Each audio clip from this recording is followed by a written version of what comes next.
Kalyan, one of the most fascinating things about the film is that it's rooted to the Telugu culture, you know, and it's been so long that we've seen a movie which has a village backdrop. Do you think that is what worked for your film? అదే మాకు చెప్తాను ఎందుకు work అవుతుందంటే villages కూడా విలేజ్లో లేవు ఇప్పుడు, అవి కూడా మారిపోయాయి కంప్లీట్గా.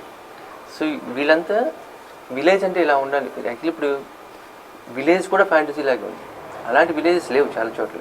ఇప్పుడు ఒరిజినల్ పల్లెటూరులో ఎక్కడ చూసి మారిపోయాయి, అన్నీ రోడ్స్ వచ్చేసాయి, బ్లాక్ టాప్ రోడ్స్ అయితే సిసి రోడ్స్ అన్నీ వచ్చి.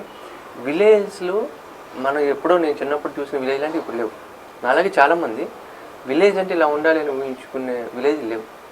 సో మాకు లక్కీగా అటువంటి విలేజ్ దొరికింది షూట్ చేయడానికి, మేము చేసాము, అందుకే అందరూ దాన్ని ఇష్టపడుతున్నారు. సో అలాగే అన్ని సినిమాల్లో ఇప్పుడు సినిమాలో చూస్తే అన్ని సిటీ బ్యాక్డ్రాప్ అవ్వడం కూడా సో రిలీఫ్ ఉంది బాగా. ఆ గ్రీన్స్ కానీ లొకేషన్స్ కానీ చాలా రిలీఫ్ ఉంది. సేమ్ టైం విలేజ్ అంటే ఇప్పుడు కొంతమంది కనిపిస్తుంటారు హాఫ్ సారీస్ వేసుకుని. సిటీస్లో అయితే ఓన్లీ పండగ టైంలో కనిపిస్తుంది.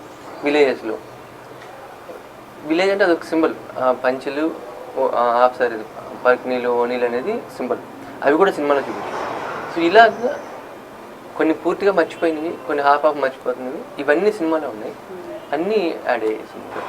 అక్కడే దండం పెట్టుకుని లావణ్య ఫస్ట్ డే షూటింగ్ వచ్చినప్పుడు చాలా భక్తిగా లోపలికి వస్తుంది. ఎక్కడ దండం పెట్టుకోవాలి, దేవుడు దండం పెట్టుకోవాలి, వీళ్ళంగా దండం పెట్టుకుని బొట్టు పెట్టుకుని వెళ్ళిపోయింది.